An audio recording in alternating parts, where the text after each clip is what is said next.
अपने आरंभिक जीवन के बारे में क्या बताएंगे? मेरा जन्म 1 जुलाई 1937 को खम्मम जिले के रेड्डीपल्ली गांव में हुआ था। मेरे पिता लालैया और माता पुल्लम्मा थे। मुझे स्पष्ट रूप से याद था कि जब मैं बच्चा था तब मेरे माँ हमेशा अगले बढ़ते मौसम के लिए पौधों के बीजों को रक्षा करते हुए मैं देखा था। इसीलिए मैं भी इसी तरह पौधों के बीजों को रक्षा करके और उसे बचा रहा हूँ। बहुत बढ़िया रामैया जी। आप अपनी पढ़ाई के बारे में हमको कुछ बताइए। मैं तो केवल 10वीं कक्षा तक स्कूली शिक्षा प्राप्त की थी। आपने केवल 10वीं कक्षा पढ़ी है, मगर आपको धरती पर पौधों पर चलता फिरता विश्वकोश माना जाता है ना, वह कैसे? मैं तो कोई औपचारिक शिक्षा नहीं ली थी।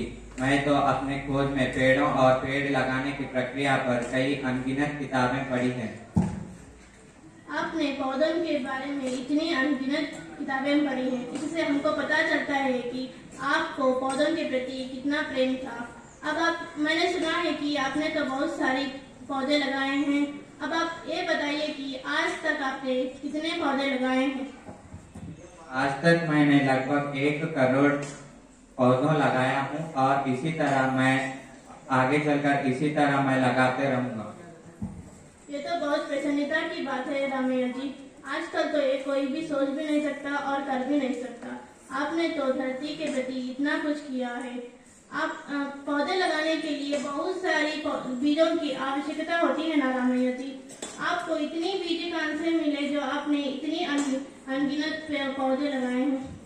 हाँ, बीजों की तो आवश्यकता होती है, लेकिन मैंने मेरे 3 एकड़ जमीन को बेच के पौधों के बीजों को खरीदा था। बहुत बढ़िया रामैया जी। आपने तो अपनी जमीन बेच दी है। आजकल तो ये काम कोई भी नहीं कर सकता। आपने तो कर दिखाया है। आपने इतना मेहनत किया है। आपके साथ कोई ना कोई तो था जो आपका साथ देता था। आपके साथी कौन थे जो आपका साथ देते थे और आपके हाथ में हाथ बटाते थे? मेरे साथी जैसे मेरी पत्नी और साथी स्कूल के बच्चे थे। इसका मतलब आपके साथ बच्चे भी काम करते थे। आजकल तो पौधों का विकास का आवश्यकता है ना रामैया जी। अब आप बीज की रहस्य बताइए। बीज विकसित होकर पौधा बनता है और इस पौधे से